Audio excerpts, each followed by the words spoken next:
Hello everyone. Episode के start में हम देखते हैं कि नानशांग जब नीचे जाती है तो देखती है कि ऑफिस में तो फैंस ने बहुत ज़्यादा हंगामा किया होता है। नानशांग काफ़ी ज़्यादा डर जाती है, इसलिए वो शाओ वूडी को फ़ोन करके हेल्प के लिए बुलाती है, लेकिन शाओ वूडी उसकी हेल्प करने से मना कर देते हैं। फिर नानशांग विश मांगने लग जाती है कि काश कोई मेरी मदद के लिए यहाँ पर आ जाए। फिर हम देखते हैं कि शाओ वूडी ट्रांसफर होकर नानशांग के सामने पहुंच जाता है। शाओ वूडी उस पर गुस्सा करने लगता है कि यहाँ पे बाथरूम पे कौन बुलाता है।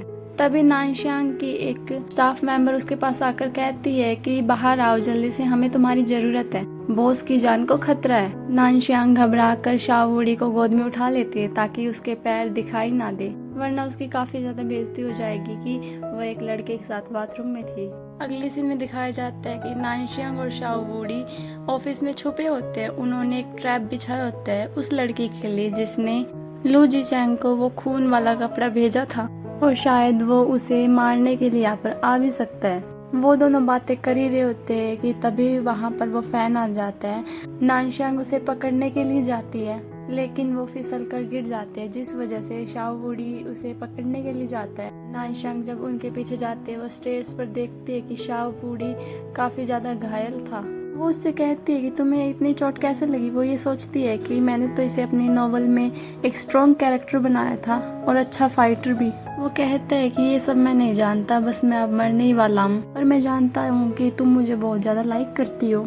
उसकी ये बातों को सुनकर वो काफी ज्यादा इमोशनल हो जाती है और रोने लगती है। वो कहती है कि तुम मुझे ऐसे छोड़कर नहीं जा सकते। धीरे धीरे शाओ वूडी की आंखें बंद हो जाती है और नानशांग फूट फूट कर रोने लग जाती है।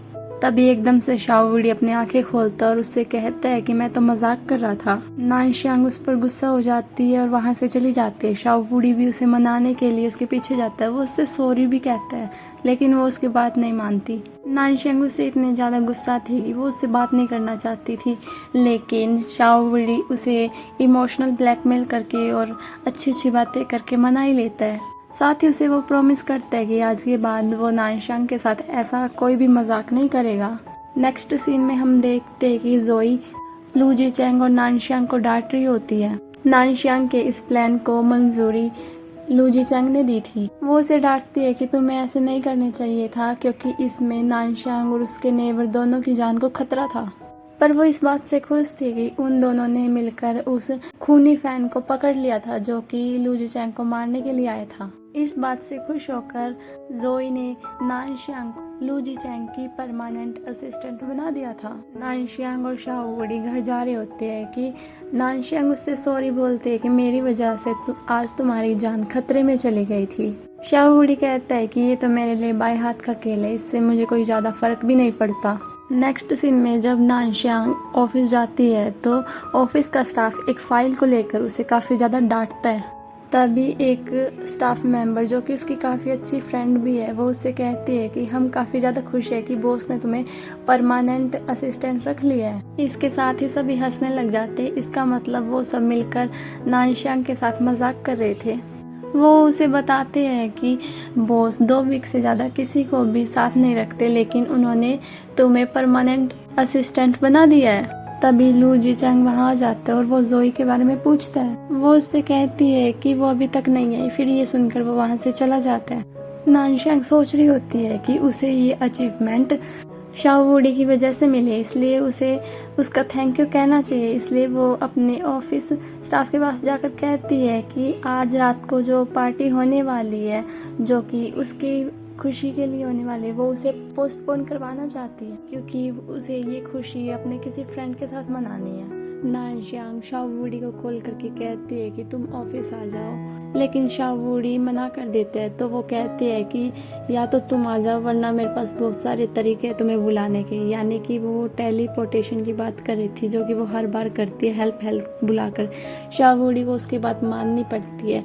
नानशांग उसे लेकर एक गेम सेंटर जाती है, लेकिन शाओ वूडी इसके लिए मना करता है। तो नानशांग उसे पकड़कर लेकर जाती है।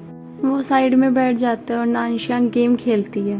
वो उसे चाइल्डिश बोलता है, तो वो कहती है कि तुम तो वैसे भी पुराने जमाने के हो, तुम्हें इतना नहीं पता कि इस गेम में कितना मजा आता है। तुम्हें एंजॉय कराने के लिए पहाड़ों पर लेकर जाना पड़ेगा। फिर शाओ वुडी भी उठता है और गेम खेलने लग जाता है। वो दोनों काफी ज्यादा इंजॉय भी करते हैं। फिर बाद में नानशांग शाओ वुडी के लिए एक बड़ा सा टेडी बियर लेकर आती है। नानशांग उसे कहती है कि ये मुझे बिल्कुल तुम्हारे जैसा लग रहा था, इसलिए मैंने इसे तुम्हारे लिए खरीद लिया। वो उससे पूछता है कि आज वो उसके साथ इतना सारा टाइम स्पेंड करना क्यों चाहती थी। तो नानशांग उससे कहती है कि मैं तो बस तुम्हारा थैंक यू कहना चाहती थी क्योंकि तुमने मेरी हेल्प की थी। और आज वो काफी ज्यादा खुश है क्योंकि चाहे लू जी चैंग भी क्यों ना कोशिश कर ले, पर वो उसे जॉब से नहीं निकाल सकता क्योंकि वो परमानेंट असिस्टेंट बन चुकी है। नेक्स्ट सीन में नानशांग सो रही होती है कि शाओ वुडी उसकी विंडो पर पत्थर मारकर उसे जगाता है और उसे अपने रूम में बुलाता है और उससे काफी सारे कपड़े देकर कहता है कि अब तुम परमानेंट स्टाफ बन चुकी हो, इसीलिए तुम्हें काफी अच्छे अच्छे कपड़े पहनने चाहिए। नानशांग उसे मना करके कहती है कि ना तो ये मेरा स्टाइल है और ना मेरे पास इतने पैसे हैं क्योंकि ये कपड़े काफी एक्सपेंसिव है, इसलिए मैं इन्हें नहीं ले सकती। फिर शाओ वुडी भी उसे इमोशनली ब्लैकमेल करने लग जाता है और कहता है कि मैं तो तुम्हारे लिए ये गिफ्ट लेकर आया था लेकिन तुम तो इन्हें एक्सेप्ट ही नहीं कर रही, इसका मतलब ये है कि तुम मुझे अपना दोस्त नहीं मानती। नानशांग भी उसकी बातों में आ जाती है और वो उन गिफ्ट्स को एक्सेप्ट कर लेती है। फिर वो तैयार होकर ऑफिस जाती है। स्टाफ मेंबर उसे देखकर काफी ज्यादा हैरान होते हैं क्योंकि वो बहुत ज्यादा सुंदर लग रही होती है।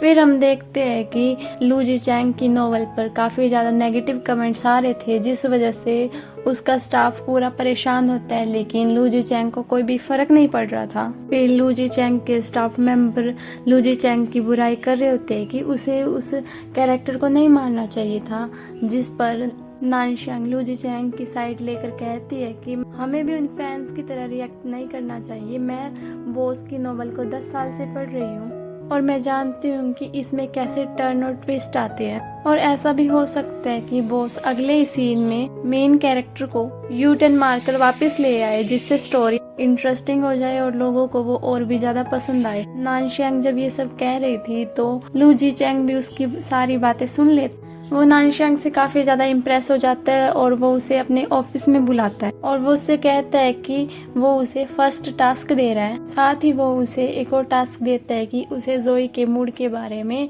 लू जी चैंग को बताना हो। और यहीं पर ये पार्ट खत्म होता है। मिलते हैं नेक्स्ट पार्ट में, तब तक के लिए बाय बाय।